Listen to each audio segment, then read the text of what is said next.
পরীক্ষা যত এগিয়ে আসে তত বিভিন্ন প্রকারের প্রবলেম আমাদের সামনে আসতে থাকে। তো আজকে আমাদেরই একজন স্টুডেন্ট বর্ধমান ইউনিটে পড়াশুনো করছে, ওর মায়ের কাছে একটা প্রবলেম শুনলাম। প্রবলেমটা কি?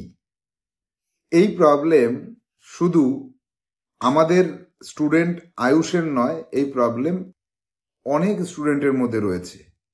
তো পরীক্ষার আগে আগে এই ধরনের প্রবলেম যদি আসে তাহলে তার সমাধান করতে হবে কিভাবে?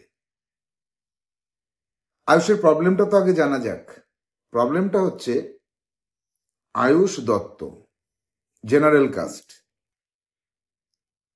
আর আয়ুষের বাড়ি বর্ধমানে পৌরসভায়, এবং আয়ুষ যে স্কুলে পড়াশুনো করছে সেটাও পৌরসভায়।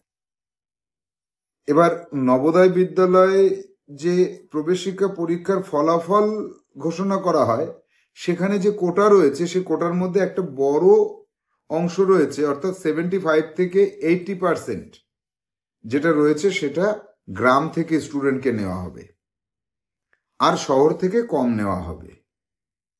আর জেনারেল হলে এবং শহর হলে সুযোগ পাওয়াটা বেশ টাফ, এইটা আয়ুষ জানে। তো এবার সারা বছর পড়াশুনো করেছে, খুব ভালো, ভীষণ ভালো পড়াশুনো করেছে। এই পরীক্ষার আগের মুহূর্তে এসে বলছে আমি আর বেশি পড়বো না, পড়তে বসতে চাইছে না, জোর করে পড়াতে হচ্ছে যে এখন তাহলে স্যার কাজ দিয়েছেন সেটা কর। আবার বলতে হচ্ছে যে তাহলে পুরো কাজটা কমপ্লিট করে রাখতে হবে, এখন পড়া আছে তোমার অনলাইনে, তাহলে তুমি পড়তে বসো, স্যার এখনই পরীক্ষা নেবেন, পরীক্ষাটা দাও, আচ্ছা পরীক্ষার পরে তোমার যেগুলো ভুল গেছিল সেগুলো একটু দেখো। এই এত কিছুর মধ্যেও আর যেতে চাইছে না।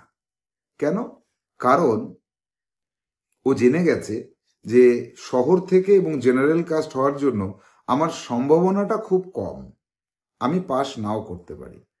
কিন্তু এই ক্ষেত্রে আমি বলবো যে এটা হচ্ছে একটা বাচ্চার মানসিক ব্যাপার, যে মন থেকে যে জিনিসটা চাইছে না সেই জিনিসটাকে সে আর করতে চায় না, তার ভালো লাগে না, ইন্টারেস্ট থাকে না, ইন্টারেস্ট হারিয়ে ফেলে। এটা শুধু বাচ্চা নয়, পৃথিবীর প্রত্যেকটা মানুষের ক্ষেত্রে হয়। তো এই জায়গায় দাঁড়িয়ে আয়ুষকে আমি যেটা বলবো, বা আয়ুষের মতন আরো যারা আছো যাদের এই প্রবলেমটা হচ্ছে যে আমি পরীক্ষায় পাশ করতে পারবো না, আমি সুযোগ পাবো না, তাহলে আর এই ফালতু এত পরিশ্রম করে লাভ নেই, এই জায়গায় যারা দাঁড়িয়ে রয়েছে তাদেরকে আমি বলবো তোমরা সারাটা বছর প্রচুর পড়াশোনা করেছো, প্রচুর খাটনি করেছো, এই যে তোমরা এত অঙ্ক করেছো, এত ফিগার করেছো, ফিগারের যে ভ্যারাইটি রয়েছে সেগুলো সম্পর্কে ধারণা নিয়েছো, বাংলা গল্প পড়তে শিখেছো, পড়ে সেটাকে উত্তর করার কৌশল শিখেছো, সংক্ষেপে উত্তর করে অন্যদের থেকে এগিয়ে যাওয়ার যে কৌশল সেগুলো শিখেছো। এবার তোমাকে পরীক্ষাটায় বসতে হবে। চান্স পাওয়ার জন্য তোমাকে আমি বসতে বলিনি তো, আমি তো আমাদের যত স্টুডেন্ট পরীক্ষায় বসছে তাদের কাউকে তো বলিনি তোমাকে চান্স পেতে হবে। আমি বলেছি জীবনের সর্বপ্রথম সর্বভারতীয় স্তরের কম্পিটিশন, যেটা তুমি আরো অনেক বড় হয়ে জয়েন্ট এন্ট্রান্স দেবে বা চাকরির পরীক্ষায় বসবে, এরকম সর্বভারতীয় স্তরের পরীক্ষায় তুমি পরবর্তীকালে যেটা বসবে সেই যে অভিজ্ঞতাটা, একদম ছোটবেলায় এই অভিজ্ঞতাটা তুমি নিচ্ছ। এবার তুমি একটু ভালো করে পড়াশুনো করো, করলে কি হবে, তোমার এই 1 বছরের যে পরিশ্রম সেটা বৃথা হবে না। আর পরীক্ষার হলে গিয়ে তুমি দেখা গেল 100টাই সঠিক করে আসলে, প্রশ্নটা তো সহজ হবে। আর এই যে আমি যেটা স্পেশাল ক্লাস শুরু করেছি, এই স্পেশাল ক্লাসে তোমার যে রেকটিফিকেশন হচ্ছে, তুমি যে ভুল ভ্রান্তিগুলো ঠিক করছো, পরীক্ষার হলে গিয়ে তো একটাও ভুল পাবে না, তুমি তোমার কোনো ভুলই হবে না, প্রশ্নও সহজ, তুমি তো 100 পেয়ে যাবে। আর কে বলেছে তোমাকে শহর থেকে স্টুডেন্ট চান্স পায় না? তাহলে ওই 20 জন যে শহর থেকে আসে তারা কারা?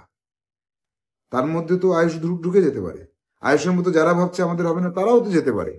তাহলে পড়াশুনো যখন করেছি তখন আমার আর এই 1টা মাস আমি আরেকটু পড়াশুনো করি। বিষয়টা কেমন হলো যে আমি যখন জলে নেমেই গেছি, জামা কাপড় যখন আমার ভিজেই গেছে, তাহলে সাঁতারটা কেটেই উঠি, শুধু শুধু আমি উঠে যাবো কেন?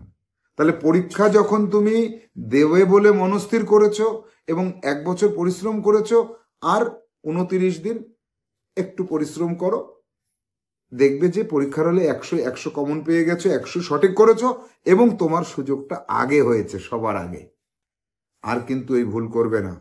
আর একটা কথা আমি বলি, আয়ুষের মা আমাকে যেটা জানালেন যে ও পড়তে বসতে চাইছে না, একদম বসতে চাইছে না, ওকে জোর করে বসাতে হচ্ছে, আর কি মারতে হচ্ছে। মেরে জোর করে বসিয়ে আপনি ওর শরীরটাকে ওখানে বসাতে পেরেছেন, মনটাকে তো বসাতে পারেননি। তাই মারা যাবে না স্টুডেন্টকে। স্টুডেন্টকে বুঝিয়ে বলতে হবে।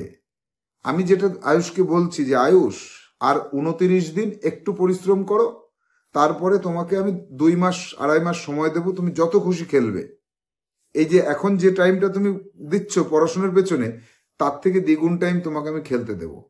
তুমি শুধু পরীক্ষার হলে যাও, আর আমি 29 দিন যা করাবো তাতে তুমি পরীক্ষার হলে 100 সঠিক করতে পারবে।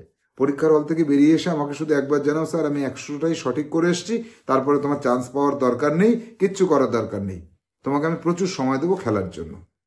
কি তাহলে আজকের থেকে পড়াশোনায় মন বসবে তো? আর আমি যেগুলো করাচ্ছি সেগুলো সব ঠিকঠাকভাবে করো।